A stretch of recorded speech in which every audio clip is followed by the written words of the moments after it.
Hey everyone, Sean here. This is an intro video to Dead by Daylight, the game that I'm going to be starting to play, and I'm not starting to play. I've actually been playing it for about 158 hours in total. So this was actually supposed to be a game. It was on the side of my streaming and recording for YouTube and everything, but I just love this game so much that I've decided I wanted to show it on my YouTube. Plus, it's a really popular game as well, so it makes sense to show a really popular game on my YouTube. But I've been trying to think for the last few hours, since yesterday really, how to explain this game to you. There's a lot to this game, and basically one video I'm not going to be able to fully cover it for you. But to give you an idea of what is going on here, there's basically, it's multiplayer versus single player. It's 4 player versus 1 player. You have 4 survivors, and you have 1 killer. The 4 survivors are clearly trying to survive, and the killer's trying to kill the 4 survivors. That's the very basic version of the game. How the survivor survives? Quite surprised I managed to say that without stumbling over, so quite proud. But well, they survive basically by repairing 5 generators and then go out an exit. There's 2 exits. The last survivor can basically, if the other 3 survivors have been killed and there's 1 person unknown or they've escaped, then basically they can use a hatch to escape, which is on the map somewhere. I'll come back to the hatch, folks. But they basically have to get out the exit. The killer doesn't just slash and kill them instantly. That's not what happens, which is just as well. There's basically a 3-step process that the killer has to do. He has to injure the survivor. He has to injure the survivor to the point where he downs them. That's the second step. And downs them means they're lying on the ground and they can't get back up without assistance from a teammate. Basically, most of the time the killer, once they're downed them, will pick them up and go into step 3, which is hooking them. The killer has to repeat that 3 times because each survivor has 3 max hooks. On the 3rd hook, you're dead as a survivor, that's it. The killer's basically killed you, successfully killed you. That's basically the short version of it. The reason why these survivors and killers are going off is you have this entity that controls the matches. The only way I can really think about explaining the entity, because I don't really know if there's been an actual explanation from the developers on what the entity is or who the entity is or whatever's going on there. But if you're a fan of the Marvel comics, I don't read the comics myself, but I'm a fan of the films, and I'm aware of Secret Wars. Secret Wars was basically a comic series where a lot of different characters, from superhero characters and villains, were brought together by this supernatural entity called the Beyonder. The Beyonder brought them all together to fight in a deathmatch. I don't really know a lot about it. I only know about Secret Wars because of the Russo brothers, who basically talked about on the press tour for Endgame. If they were to go and come back to the Marvel, the Secret Wars would be the thing that they would come back to do. That's one reason why I know it, but that's the only thing I can think about. The Beyonder's kind of like the entity. The Beyonder brought all these characters in the Marvel world together, and the entity has done the same in this Dead by Daylight, and there's different maps. Some of the maps are killer friendly, some of the maps are survivor friendlies. At the moment I'm going to be playing survivor, I think anyway. It's actually 2:44 in the UK time. I'm not sure I'm going to get a match at this time. But what I'll do is I'll show you, there's a load of characters. Some of them are free, but I can't remember what ones are free. Some of these ones at the top are free. This is one of the more popular characters. This is another one, basically, as well. This is another popular too, but there's a ton of characters, and I've got all of them unlocked. But I also have all the killers as well. Let's actually go back to the survivors first and show you some characters here. This character you might know. I only just recently found out, but he's a detective from the first Saw movie, I believe. That's what I found out recently. But there's other characters here like Nancy Wheeler from Stranger Things, Steve Harrington from Stranger Things as well. You got Ashley J. Williams from Evil Dead. All these characters are probably from movies as well, but... Oh, he says alright. I kind of jumped a little bit there because usually I'm not used to it. This guy's from Left 4 Dead. 2. I remember him from Left 4 Dead 2. I can't remember what all the other characters are from. But they're all from different horror franchise survivors there. That's basically if you're a big fan of Saw movies, the Evil Dead movies, Stranger Things, The Screams, Elm Streets, what else, Halloween movies, all these type of movies there, then you'll love this game. And if you, of course, really like gaming. We'll switch over to Survivor Killer, even. Show you some there. This is the character I'm using at the moment. I don't play Killer too much. I tend to play there, but you have the Executioner here, which looks a lot like Pyramid Head from Silent Hill. You obviously have Ghostface as well. You have this character, the Nightmare. I won't say who he looks like because copyright and stuff. But you can see when you have the Shape, you can see who he looks like. The Huntress, which is a pretty cool character. I'm not very good with Huntress. Only 2 characters I've actually been any good with is Spirit and Legion. But as you can see going through here, they're all still level 1, these characters, and I've got a ton of them. And I want to rank them up and I want to prestige them all at some point. But at the moment I'm working on Legion because I really like Legion. They are, but I've been playing mostly Survivor. Generally people that play this game, some people describe them as Survivor main, which means they mainly play Survivor or Killer main. I'm basically Survivor main at the moment. I enjoy this. But basically what I'm trying to do is I'm trying to get all my characters up to level 50, depending on the perks. I've got this guy David Ken up to 50 because I wanted the Dead Hard perk. Well, I should explain perks to you. Perks are basically 4 items that a killer and a survivor can take in that will make surviving or killing easier. You can always add an item. The add-ons, you can offer an offering to the entity, which as I said is similar to the Beyond. The entity may take that offering from you so you don't get it next time. There's different items as a survivor. A medkit basically I'm taking in right now, which means I can heal myself or heal a survivor. You can take in a toolbox to help repair generators quicker. A key can be taken in. I personally don't ever take keys in because that puts a target on your back, because you can open up a hatch. I did say what the hatch, I'll talk about the hatch again. The hatch is kind of a magical door that appears on the map somewhere, where a survivor can go through, basically. If they have a key they can open it at any time.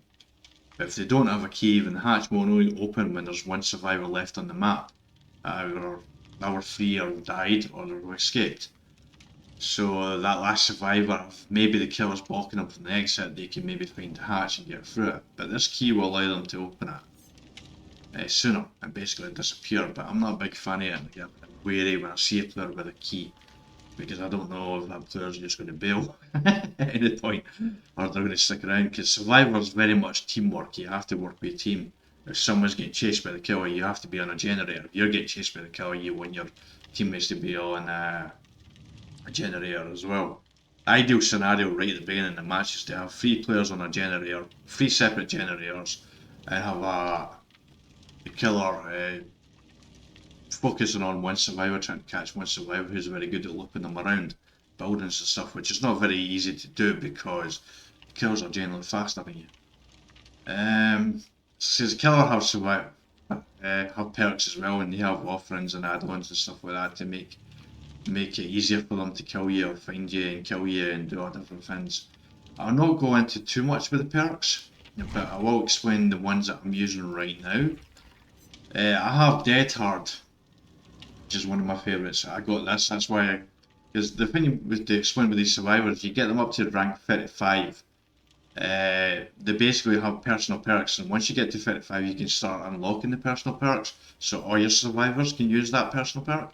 So basically, David Kin, We're Going to Live Forever, Dead Hard, and No Miver are 3 perks that basically I've unlocked, so all these characters can use. Dead Hard is the one that I'm going to use because Dead Hard allows me to basically do a quick movement when I'm running from the killer to get away, but sadly I don't always remember it because I'm too busy focusing on chasing where I'm running and where the killer is and stuff like that. I have a bad habit of forgetting about Dead Hard. No Miver as well, just an FYI, No Miver, as far as I care, is the worst perk I've ever seen in this game so far. You basically start injured in the game, so you're basically in the first phase that the killer has to do, you're injured. All he has to do is to hit you once and knock you down, which some killers can do that when you're not injured. Bull here, he has a perk called Borrow Time and Unbreakable. Borrow Time basically means you can absorb a hit when you take someone down from the hook. Unbreakable means if you're being left lying on the ground and the killer hasn't picked you up, once per match you can actually bring yourself back up. That's a perk I like to use. I don't use Left Behind. Claudette, her perks are Botany, Knowledge and Self-Care. Self-Care allows you to heal at any time, and Botany Knowledge allows you to speed up the heal. Not just for yourself, but players that you heal as well, which is very handy, especially when a lot of survivors like to get healed at the hook, but they're basically being hooked on. And that's like catnip for the killers, because sometimes the killer will come back to that hook that the person's basically was on, because they can see if the player's still on the hook or not, just like you can see if the player's on the hook as well. So once that player comes back, comes off the hook, the killer might come back if they haven't found someone else by that point. So healing at the hook is never a good idea, so having Botany Knowledge to speed up that heal is a good thing. Meg is a character I've been using recently, and her perks are actually really damn awesome. All three of them are like. Adrenaline basically means right at the end, what's called endgame. After all the generators done and it's a race to the exit, that's called endgame in this. Basically, once you get to endgame, if I'm injured, no matter what happens, I'll instantly heal. So even if I'm on a hook before the last generator's done, basically, before the last generator's done, if I'm injured on a hook or whatever, I'll instantly heal. I also get speed boost as well when it happens, which I'm not a big fan of having the speed boost in Adrenaline, because I have sprint burst.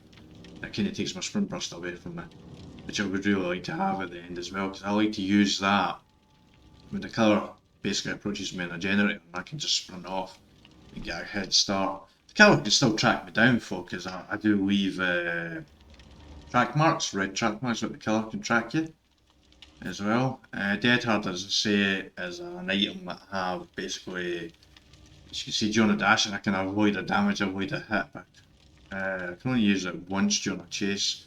Basically, sometimes it depends on how long the chase goes on. Most of the time the killer's going to catch you before Dead Hard comes back to you. Quick and Quiet means I can vault over and hide windows and stuff like that, and hide in difference a lot quieter than most people. So far I've actually really liked Meg's for me, but probably what I would actually do eventually is I would probably drop Quick and Quiet and Dead Hard, and I would probably add Self-Care and Botany, but right now I'm not using Self-Care and Botany because I'm actually using a Medkit going through that. So once I've finished with these 13 Medkits, I'll probably switch back over to the toolboxes, and then I'll switch these two over to Self-Care and Botany, which I do believe I have. There's Self-Care 3 there. Botany, do I have Botany 3 yet? No, I do actually, yeah, I do have Botany 3. I never remember what it looks like. Where is it? Where is it? Oh, there it is, there. Probably switch over to that, especially if I'm playing with randoms, because I don't know the randoms. When I'm playing with friends, I'm usually on mic with them, so I can actually get information that way when I'm playing with them and where they are. So, and plus I know for a fact they'll come and heal me, find me as well, so I can get healed by them. But with the randoms, I don't know what's going to, can't guarantee they're always going to help me. Because sometimes I have been left in hook and people have just bailed. Part of playing with randoms and why I enjoy it as well, because you just don't know what's going to happen. It's more unpredictable, really. But in future I might actually play with friends and record that as well. But for the moment I'm just going to get used to playing on my own, because I need to talk about the game as I'm playing it basically. So I'll explain what I'm doing, which I'm not used to doing that. What else can I say about this game right now? Is there anything more? Blood Web, this is where you get the items. You spend these blood points. You get blood points rewarded for the game here, and you can get different happens in here basically. You go through, I'm currently working my way up to level 50 in this. That's my level there. This is the survivor rank, which, to be honest, rank resets on the 13th of every month, which is not very good, because I suppose it keeps you playing the game, but I think a lot of players actually would prefer it if it didn't reset every month and it resets something like every 3 months. A season basically lasts a month in this game. It's shared across all your survivors as well. Right now I'm rank 11, but you see the progress up there. I can't actually go to it and point to it, but you see the progress. But the one there, that little white thing, is a pip. That's basically what it's called by the players. So you can actually, there's 4 categories related to how you, when you're playing a survivor. There's evader, and that's like evading chases and winning chases and stuff like that. There's a generator related one, there's one, can't remember the name, I can never remember the names of them. There's so much to remember in this game, like, it's and everything like that, I just can't remember everything. But there's one basically on how you are working with your teammates and helping them off hooks, healing them and all that stuff, and avoiding distractions with the killer. There's another one basically related to survival, and whether you survive or not or died as well. So all that combines to basically your blood points and your scores, and sometimes you'll get a +1, which will basically move me up to 2, or I'll lose a point and move me back down to 12. I seem to be hovering around 12 a lot. I'm more of a casual gamer. This here, I don't overly bother about it. It's nice when I see it going up and stuff, and it kind of a bit bums me out when it goes down, but to be honest, when you're playing with randoms, you can be playing with 3 bad randoms who don't really help you, and you're pretty much on your own sometimes, so you can lose a point. I've been in some games where I've got crushed basically, but it's because the survivors just are not being very good that I've been playing with. It's not their fault. I sucked at one point as well, and to be honest, I'm not overly great at this game, as you'll see when I'm playing this. So I still suck at times as well, so it's just part of the game. That's part of the multiplayer aspect and why I kind of enjoy it, which is surprising to me because mostly I enjoy single stuff. Anyway, I've been talking about this for 17 minutes now. Going into the 18th minute. Do I really have anything else to add in this? Yeah, I do have challenges here. There's a rift here where you can go in and get points. I'm already through stage 2. 10 days until level 3 releases. There's 4 in total. But you can get blood points in here, which is very useful for ranking your survivors and killers up basically. I'm at the moment trying to get 8 emblems of iridescent quality, which is the high ranks in the 4 characters I was talking about, like surviving, evading, helping your teammates, and generator repair. There's the 4 categories. That's basically what I was talking about there. And I've got other ones here as well, but there's old ones as well. Basically all old ones that you can go back to as well once you've finished the current tier. That's basically related to this here. Iridescent shards allows you to go into the store down here. This is Oryx cells that you can basically buy with money to buy stuff in the store as well, like outfits and stuff like that, because you can actually customise your outfits. Things like that. You can carry charms. This is a new one that's basically, you basically had to find in the end game when the last generator was done. You had to find a gnome and destroy it. This one I just recently got. This guy from Left 4 Dead 2, which I am a fan of that game. I do have that game. I've played many hours on that game actually. I like the Scarecrow as well. So that's basically an introduction to this here. I don't think there's much more to really say apart from showing you the game, but since it's a UK time and it's 3 AM right now, I'm not entirely sure I'll get a game. So what I'm going to do is apparently burp, because we all burp at times. I don't know if you heard that or not, or maybe I just gave it away. But I'm actually going to stop this video, and I'll start up a new recording the game, because when I'm showing the games I'm playing, I'm just going to start right at the start of the match. I'm not going to leave it running, because it can take a long time to get a match sometimes, basically, because you're just ready up here, and I need to get 3 other players plus a killer as well, for 4 other people to come in to do the match. So for the moment, if you like this video, if you want to subscribe for future DBD gameplay, then please do so, and until the next video, y'all take care.